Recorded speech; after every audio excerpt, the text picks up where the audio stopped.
Okay. Maybe I didn't think this through, but today I woke up and this is one of my favorite shirts. Honestly, man, it feels good on me. It fits nicely, makes my arms look nice, and I thought it was just a good day to wear it. But little did I think about me recording today for the TCU preview game. I live in Fort Worth, y'all, and I used to work at the TCU campus, so like, come on, man, like free shirt, like I gotta. I'm sorry, y'all. But welcome back to Just the Facts. My name is Jimmy, and we're here to give a TCU versus Texas preview and prediction video. Huge game in Austin this Saturday night. Yeah, I didn't think it through, but I promise you guys I am a Texas fan. Look at the videos. But huge game in Austin, in all seriousness. Number 18 Texas versus number 4 TCU, and huge game for a multitude of reasons. TCU obviously is first in the Big 12. They're number 4 in the playoff rankings, and they control their own destiny to the playoffs. As far as I'm concerned, they went out. They're going to be in the playoffs. If they lose, it's going to be a little bit scary. Not a little bit, very scary for them because if they lose, whether it's to us or to Baylor, whoever, they're out. They're done just because how they've been winning. But we'll see. That's a whole another discussion to have. Maybe they can't afford a loss. Maybe they can. Who knows? But with Texas, we control our own destiny once again in the Big 12. Now that Oklahoma State has fallen off a map, and we beat Kansas State last week, so we're back controlling our own destiny. Hopefully, we can continue to do that. That means winning out. We went out. We're going to be in Arlington for the Big 12 championship game. So if we keep doing that, we'll be just fine. TCU, another couple things. One is Quentin Johnston playing. If you're a TCU fan and you know something that I don't, let me know. Is Quentin Johnston playing, because that makes a huge difference, obviously. And TCU, although they're undefeated, they have been in a couple struggle wins this year, a couple recently, honestly, and I feel like a lot of people are kind of waiting for that time for them to lose, and I think a lot of people are circling this game on the calendar as like, oh yeah, Texas is gonna do it, or at least Texas better do it. TCU can't keep getting away with playing as bad as they do in the first half of most games and coming away unscathed. So that's the thing for them. As far as Texas is concerned, big thing heading into this game, opposite of TCU, our second half collapses. Now, in our 3 losses that we've had this year to Alabama, to Texas Tech, and to Oklahoma State, we've had a combined 15 total points in the second half of all 3 of those games. 0 touchdowns, all field goals. So, in this game, I'm going to talk about the dynamic in a minute, but it's imperative that we find a way to close out games, like how it's imperative for TCU to play better in the beginning of the games. So I'll get into that in a second. I'll actually get into that right now. So we were up 24-14 against Texas Tech in the second half. Blew it. We're up 31-17 against Oklahoma State. We blew it. We're up 31-10 to Kansas State. We won the game, but the lead was trimmed down to a touchdown. Even in the Iowa State game, it was 17-7. They ended up coming back, taking the lead. We held them off, of course. But I'm concerned. I'm 100% sure we're the worst second half team in football, because the discrepancies crazy. We only have half of the production that we have in the first half. And I talked about that a couple of videos ago. Is that more scheme, like Sark dialing it back? Is that more of the opposing coaches just figuring something out later on after halftime and us not adjusting to it? A combination of all those things, I'm pretty sure. But It's been an epidemic, and it has to stop soon. On the flip side, TCU's one of the worst first half teams in college football. They're down 24-7 to Oklahoma State. They're down 28-10 to Kansas State. And before both of their quarterbacks were out, Kansas State was up 28-10. And they're tied 21-21 with West Virginia, who's probably going to finish last in the conference. And they're down 17-14 to Texas Tech, who's also at the bottom of the conference. So TCU doesn't start off good, but they finish strong. And Sonny Dykes kind of alluded to like the conditioning and everything being a factor, and how great their conditioning is. So I don't know what it is, but Texas, great first half team, horrible second half team. TCU, the complete opposite, horrible first half team, and an amazing second half team. Knowing me and knowing my luck, just being a Texas fan's luck. Well, not even that. Knowing how things are going right now, watch it be the complete opposite. Watch TCU come out and jump up to a 21-7 lead or a 24-10 lead or something like that. And Texas has to make the comeback. Watch it be that type of game. Knowing college football, that's what would happen. We'll see. But let's talk about Texas defense versus TCU's offense. My question obviously is Quentin Johnston playing? If he doesn't play, that's going to be huge for us. I'm going to feel a lot more confident about the game. And I'll tell y'all right now, I do feel very confident in this game for a couple of reasons. I'll get into that in a second. But main thing is, can we contain Max Duggan? And he's killed us in the past with the run game, with the RPOs, with the read options, and those type of plays, quarterback draws. He's killed us, especially 2020, where he destroyed us with it. In 2019, when we lost to TCU, Duggan ran for 72 yards and a touchdown against us. In 2020 against us, when they beat us also, he ran for 79 yards and had 2 touchdowns on the ground. Last year, he only had 33 yards rushing, and we won.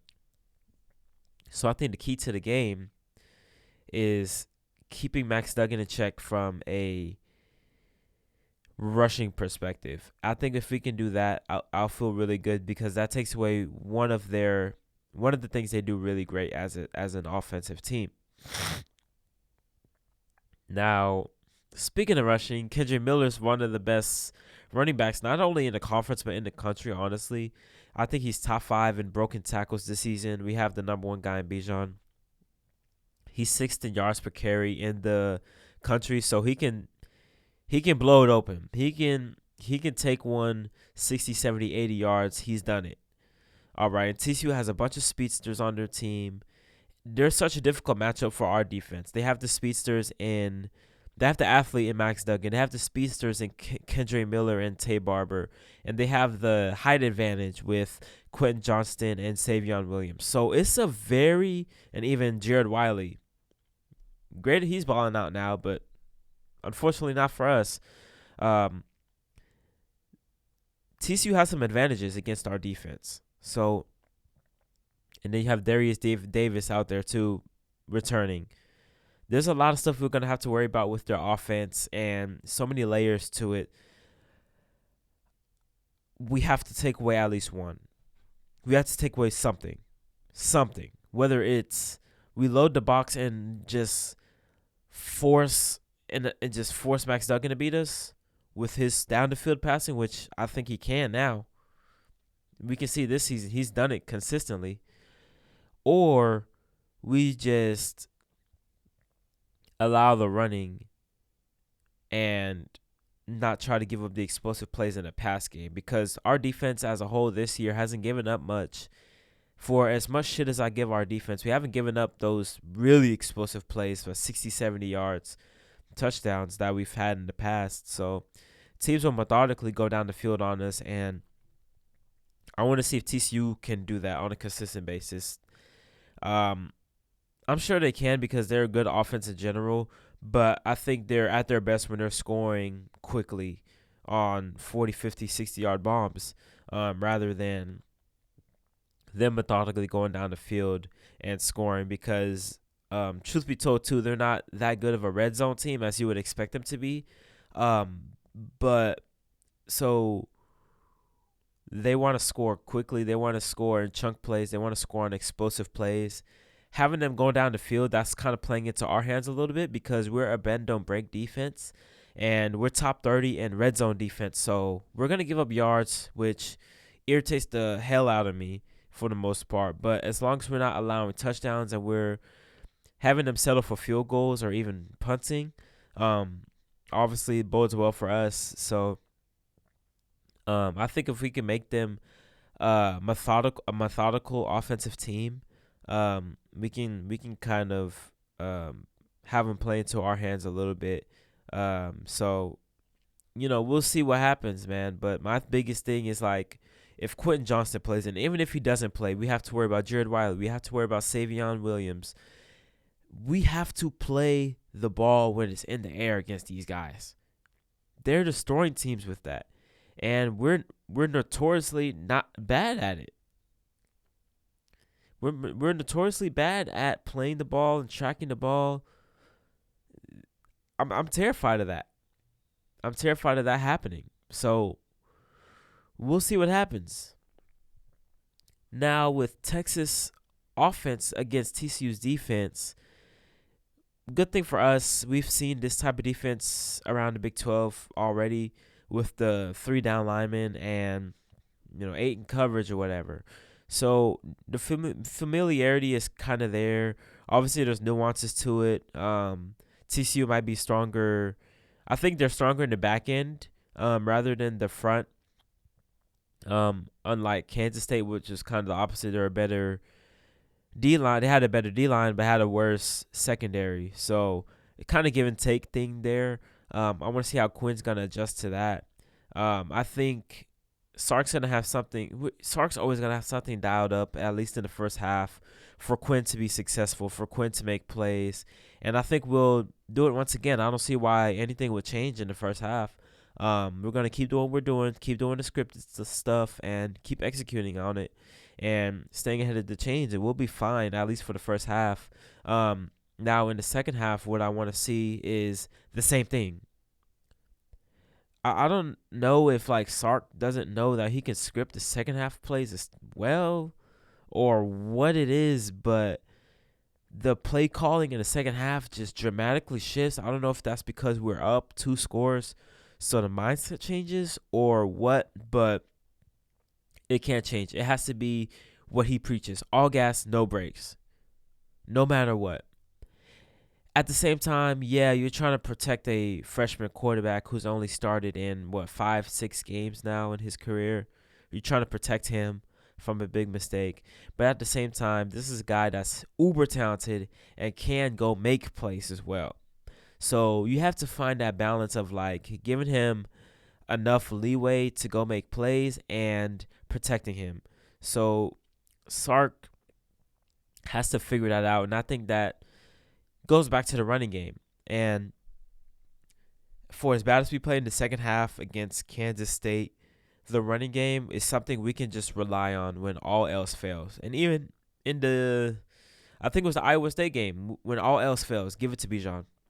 I think we gave it to Bijan or Roshan the entire drive. Whenever we were going to take the lead back from Iowa State, we ran the ball the entire play, the entire drive until the last play of the drive, and it was 4th and goal, and we had to dial up that play to Worthy on the left corner. So we're a running team. We're going to rely on the run game. I think we'll have another successful running game.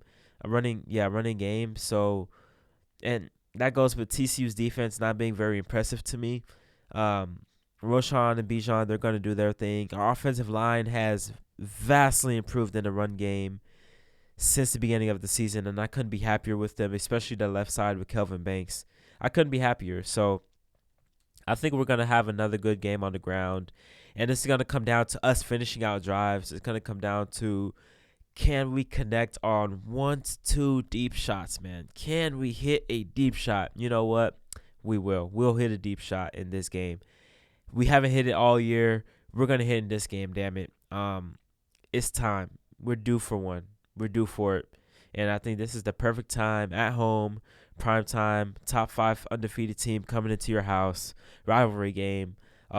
Gary Patterson going up against his old school, Jared Wiley coming back to Austin. Us potentially spoiling their college football playoff hopes. Us potentially rematching with TCU in the Big 12 title game. If we win this game, this is a huge game for all those reasons. And my keys to the game are red zone defense because, like I mentioned, their red zone offense isn't that good. And I think their red zone defense, TCU's red zone defense, is even worse. They give up. You got to score if you get in the red zone on TCU. And with me knowing that we have a really good red zone offense, we're going to score if we get in the red zone. If we get in the red zone, we're scoring. We're scoring. Now, the thing for TCU is, can they hold us to field goals instead of touchdowns?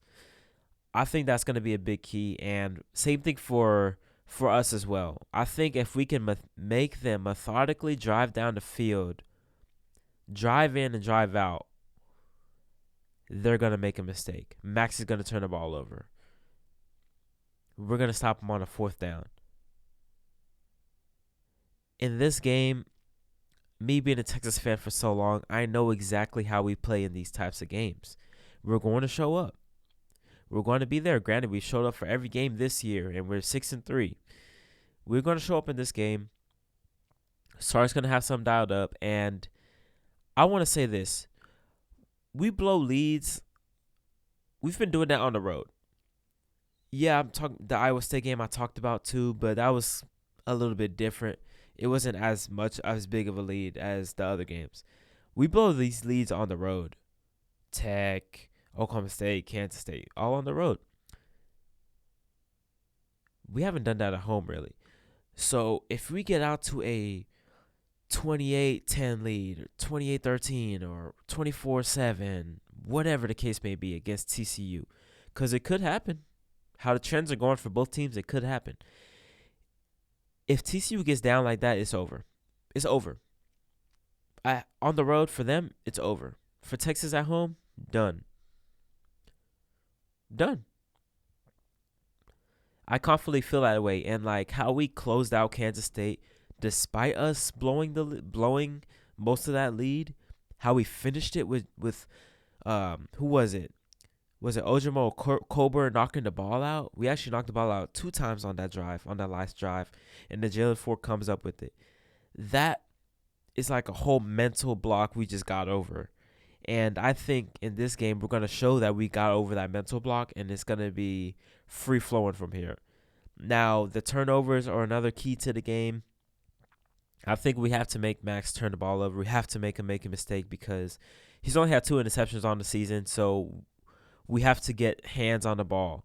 And I know we knock out the ball so much, but we have to fall on these balls, guys. We have to recover these footballs. We're too talented of a defense to not come up with these balls whenever they're on the turf. Fumbles, we have to get them. Drop picks, we have to catch them. We can't drop them like we did against Oklahoma State. Special teams. I talked about Darius Davis earlier. That's the last key to the game is special teams. I talked about Darius Davis earlier in his return game. He has a couple punt returns for touchdowns this season. I think we've done a really good job now of punt coverage and kick coverage. I don't think that's really an issue. I think we had a couple hiccups against Oklahoma State, I believe. And we've had trouble with short punts in the past, and it's gone for longer yards this season. We can't do that against TCU. Darius Davis just had one last week. so the special teams helps flip the field. So if we're solid on that side of the ball too, special teams, we'll be straight. Now, I was confident about this game for the longest time. I was confident about this game ever since it was announced that we would be playing them 6:30 at night in the primetime game. I was like, "Oh, we're winning that game," despite what happened at Kansas State. I said this 2 weeks ago when the game time got announced. We're winning that game against TCU, and I'm sticking with my guns. Texas is going to beat TCU in Austin Saturday night in a shootout, classic Big 12 shootout, and by the score of 45-35. It's going to be a good game, and with knowing how college football goes, TCU would probably be up earlier on, and then we're going to have to make the comeback.